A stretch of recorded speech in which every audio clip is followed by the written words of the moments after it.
ভেবে দেখুন তো, মাঝ সমুদ্রের পাহাড়ের মতো বিশাল এক মার্কিন বিমানবাহী রণতরী, যার এক ইশারায় ধ্বংস হয়ে যেতে পারে আস্ত একটি দেশ, আর তার সামনে কিনা স্রেফ কয়েকটা ছোট স্পিড বোট।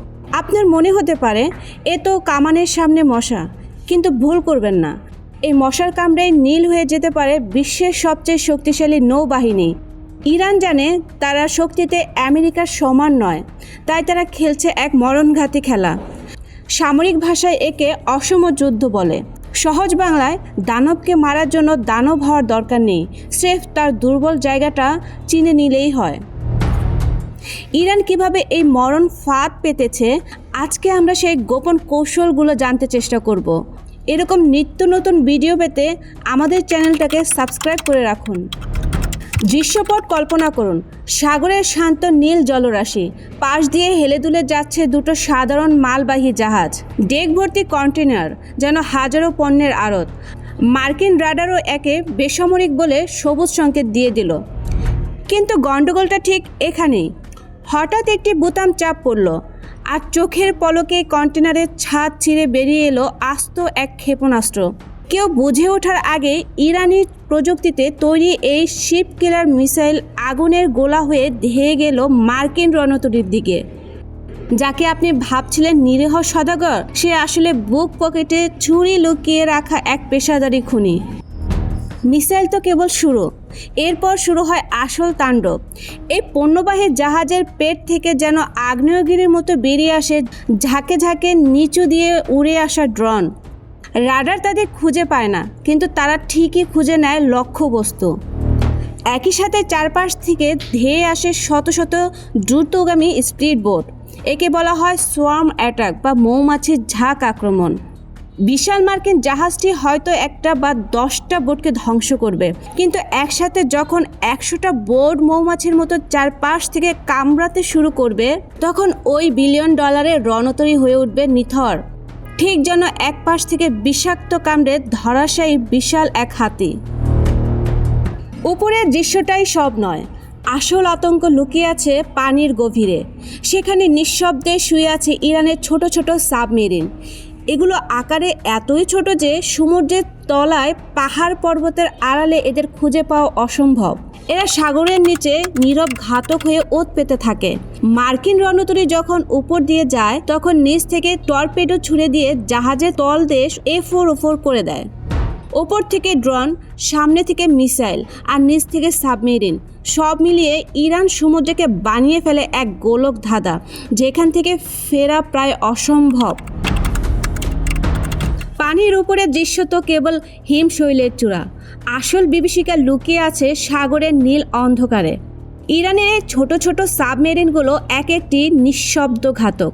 এদের বিশেষত কি জানেন? এরা চোখের পলকে একের পর এক টর্পেডো ছুটতে পারে। হয়তো আপনি ভাবছেন, মার্কিন ক্যারিয়ারের স্ট্রাইক গ্রুপের অবেদ্য দেওয়াল ভেদ করা কি এতই সহজ? এখানে রয়েছে অঙ্কের নিষ্ঠুর খেলা। ইরান জানে তাদের সব টর্পেডো লক্ষ্যে পৌঁছাবে না, কিন্তু যদি এই টর্পেডো মাত্র 10% ওই বিশাল রণতরীর গায়ে হুল ফোটায়, তবে কেল্লা ফতে। বিশাল এই জাহাজটি হয়তো সাথে সাথে পানিতে তলিয়ে যাবে না, কিন্তু এর এমন দগদগে ক্ষত তৈরি হবে যেন মার্কিন নৌবাহিনীর জন্য পারস্য উপসাগর হয়ে উঠবে এক জীবন্ত জাহান্নাম। তখন রণক্ষেত্র ছেড়ে পালানো ছাড়া আর কোনো পথ খোলা থাকবে না। ইরানের যুদ্ধের আরেকটি কৌশল হলো নীরব ঘাতক। বিশ্বের সবচেয়ে গুরুত্বপূর্ণ জনপদ হরমুজ প্রণালী। ইরান খুব ভালো করেই জানে বিশ্ব অর্থনীতির নাড়ি কোথায় স্পন্দিত হয়। ইরানের হাতে রয়েছে হাজার হাজার স্মার্ট নৌমাইল। এগুলো সাধারণত কোনো লোহার গোলক নয়, এগুলো শত্রু জাহাজের ইঞ্জিনের শব্দ বা অ্যারোস্টিক সিগনেচার চিনে নিয়ে স্বয়ংক্রিয়ভাবে আঘাত করতে পারে। সাবমেরিন, ছোট নৌকা, এমনকি ছদ্মবেশী সাধারণ ট্রলার ব্যবহার করেও তারা পুরো সমুদ্রপথ মাইনের জাহাজ বিছিয়ে দিতে পারে। এর উদ্দেশ্য কেবল যুদ্ধ নয়, বরং বিশ্ব অর্থনীতিতে ধস নামানো।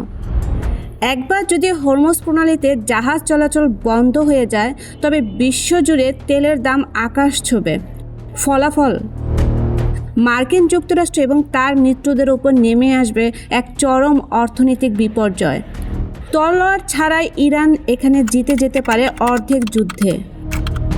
ইরানের আরেকটি কৌশল হলো ইরান ব্যবহার করে তাদের ভৌগোলিক সুবিধাকে।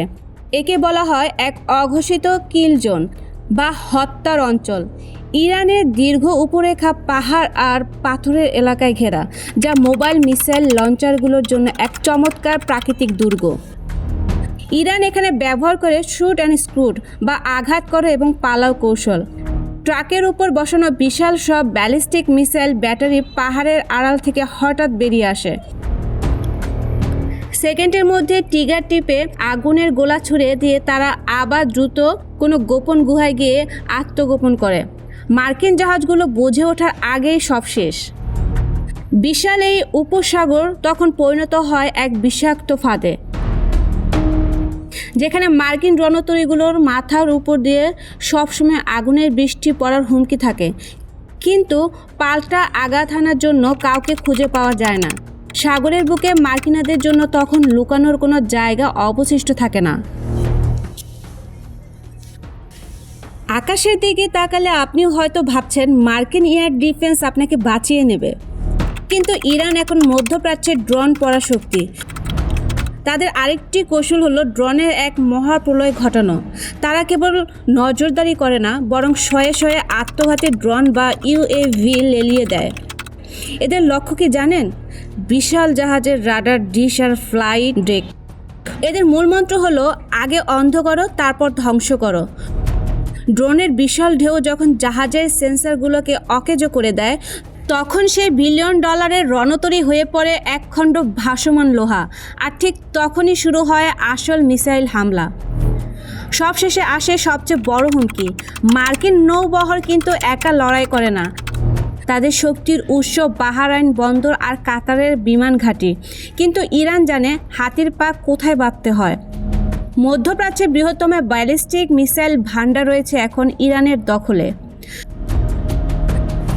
তাদের আরেকটি কৌশল হলো সরাসরি মার্কিন ঘাঁটির উপর আঘাত হানা। তারা জানে যদি একবার ডানা ছেঁটে দেওয়া যায়, তবে আকাশ থেকে সাহায্য আসার পথ বন্ধ হয়ে যাবে। ইরানি ব্যালিস্টিক মিসাইলগুলো যেন এক একটি আগুনের ড্রাগন, যা নিমেষে মার্কিন সাপ্লাই চেইন তছনছ করে দিতে পারে।